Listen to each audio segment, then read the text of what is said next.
Hello everyone, and welcome back to another amazing week with Toronto and Region Conservation Authority's At Home with Nature program. We have an exciting microplastics program lined up for you today. I'm going to introduce what a microplastic is. I'm going to talk a little bit about where these microplastics come from, and then some alternatives and changes that you can make at home in order to reduce microplastics in the world. So this is a very special week because tomorrow is Earth Day. So we really want to change our focus and make sure we're taking actions to protect our planet. So what are microplastics? Microplastics are plastics that are smaller than 5 millimeters. So if you think of a lentil, for example, that's about smaller than 5 millimeters, or better yet, I actually have an example here. This sieve here is a 5 millimeter sieve. So anything that might fit through one of these holes is considered less than 5 millimeters. So these plastics enter our environment really easily because they're so tiny. And unfortunately, they can have major consequences on our environment. They can cause a lot of damage. So where do microplastics come from? I'll show you. There's a few kind of main sources when it comes to microplastics. Our first one is microbeads. Microbeads are banned here in Canada now.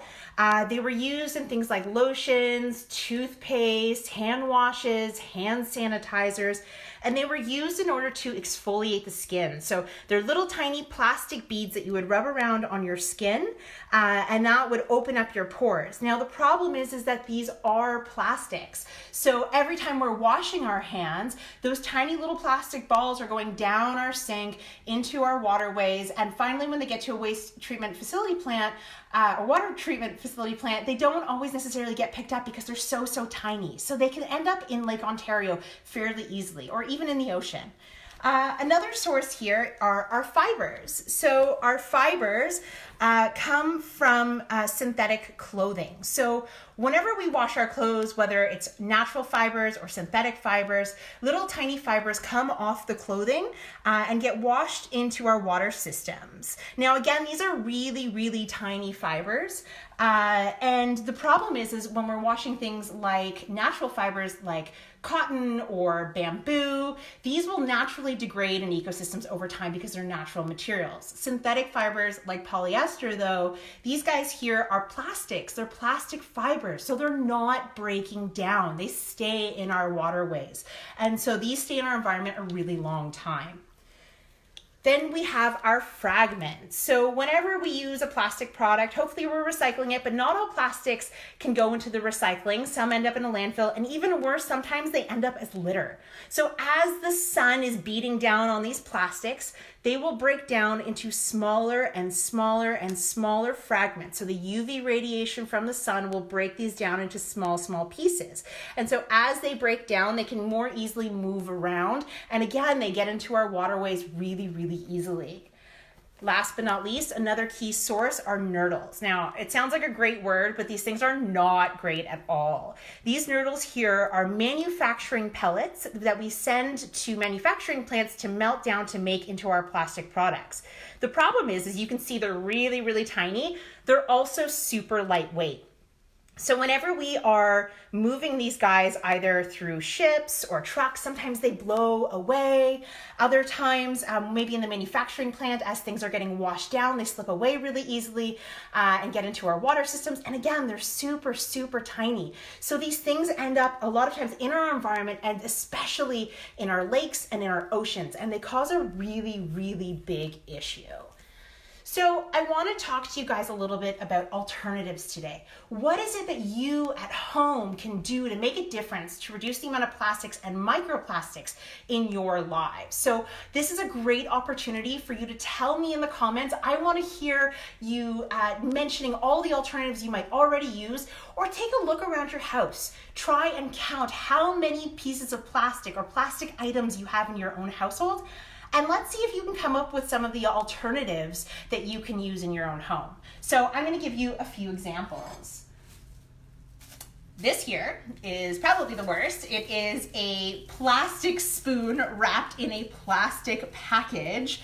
But the key thing I want to point out here is the spoon inside. So both of these things are non-recyclable, so they end up in our landfill. And so with this plastic spoon, I want to talk to you about those alternatives. So really, when we're getting things like takeout and delivery, oftentimes we're heading straight home.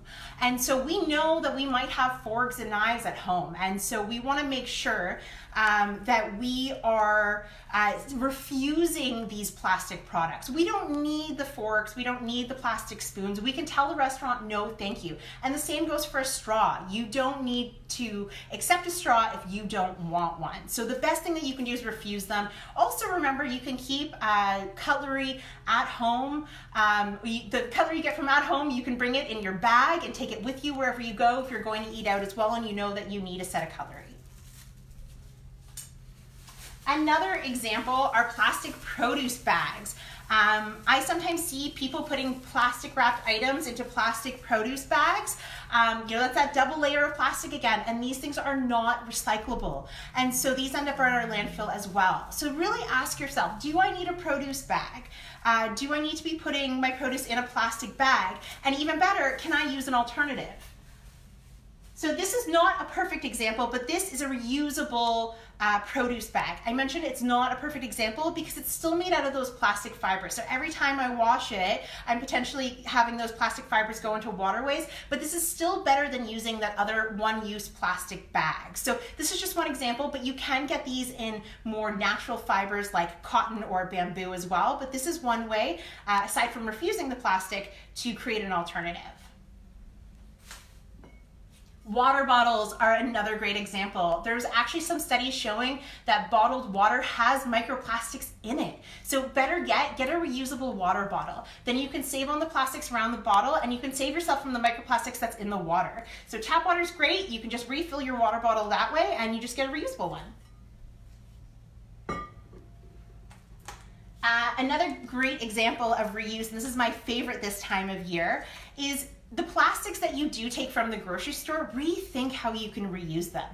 This here is a blackberry container, and what I've done is I've repurposed it so that it is now a tiny little greenhouse for my seedlings to grow this spring. So this is actually a perfect unit where you can just add water. It allows water to soak through at the bottom because it's got holes.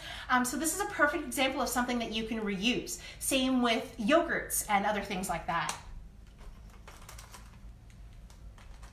Speaking of yogurt, those one-use yogurt containers, those single yogurt containers, think about how you might be able to use a larger yogurt container rather than having many single-use plastics. Can you get a really large bulk size yogurt, and then when you know that you're going out for lunch, maybe you can pack it in a smaller container, or better yet, just dish it into a bowl. It's super easy. And then that way you're only using one plastic container instead of many little tiny plastic containers.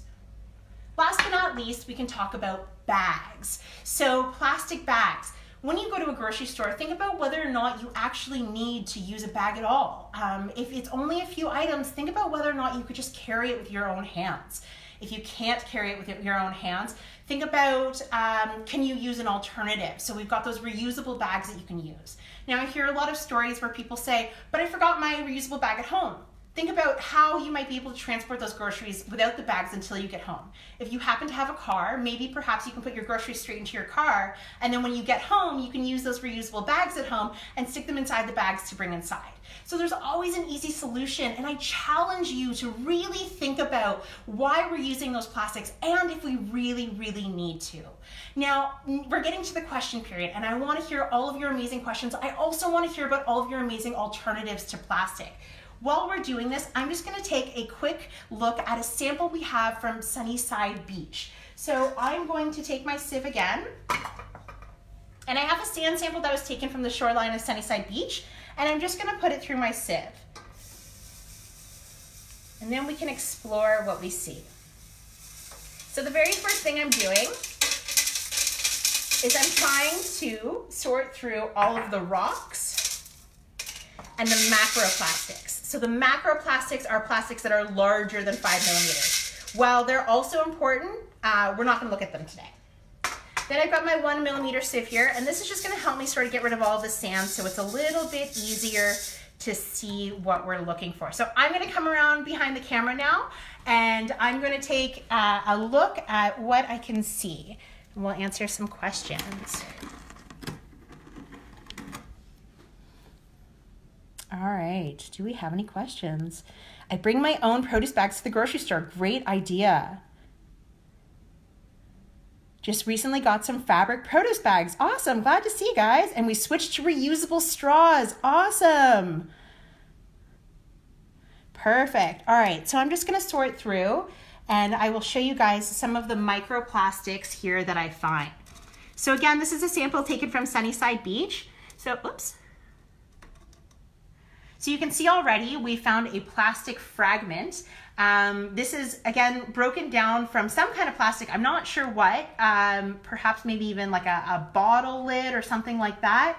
But it's blue plastic and you can see it's broken down into a really, really tiny form. So that's one piece of plastic. Over here, ooh, exciting. Not so exciting, but this is a nurdle.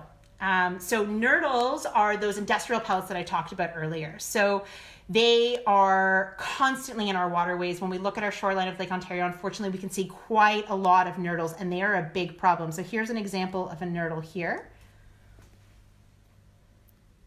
What are the biggest sources of microplastics? Great question, Emily. So I talked about those like kind of primary sources, microbeads, synthetic fibers, fragments of plastics, and nurdles. But the two sort of top microplastics, 27 report by the IUCN stated that the top microplastics came from fibers from laundering our clothing and as well from tires. So when we're driving on the roads, fragments from our tires are coming off and causing a major microplastics issue. Is there any microplastic in the sand at the bottom? It's very possible. Anything that's in the bottom here is going to be less than 1 millimeter, and it is very possible that there are microplastics that are smaller that have landed in the sand. I unfortunately don't have a magnifying glass with me today to show you guys, but I bet you if we were to explore with a magnifying glass or even a microscope, I'm sure we would find lots. Okay, so what else can we find? So we've got some styrofoam here. So styrofoam, when you think of those clamshell containers we get with our takeout or sometimes those styrofoam cups, those are really impactful because styrofoam actually breaks down really, really fast. So styrofoam is a major microplastics issue as well. Another piece of green plastic over here. So you can see just from this tiny mason jar sample from Sunnyside, there's quite a lot of plastic that we can find in here. So I want to thank you guys for joining me today. I hope you learned a lot about microplastics. You know, the reality is you can see that they are everywhere and we really need to do our part, especially this Earth Day, to make sure that we are protecting the planet and protecting ourselves from those microplastics. So there's two things I want to mention. Tomorrow at noon, so Earth Day at noon, we're going to be hosting a microplastics webinar. This webinar will again introduce what microplastics are. We'll go into more depth about why they're so detrimental to the environment. And then as well, we'll talk about more and more alternatives for you to do at home. As well, I want to mention we have an amazing worksheet for you to work on. Just head up to the link up in the description and you can download the worksheet there. I really hope to see you guys again soon, and I hope you enjoyed today's lesson. Thanks.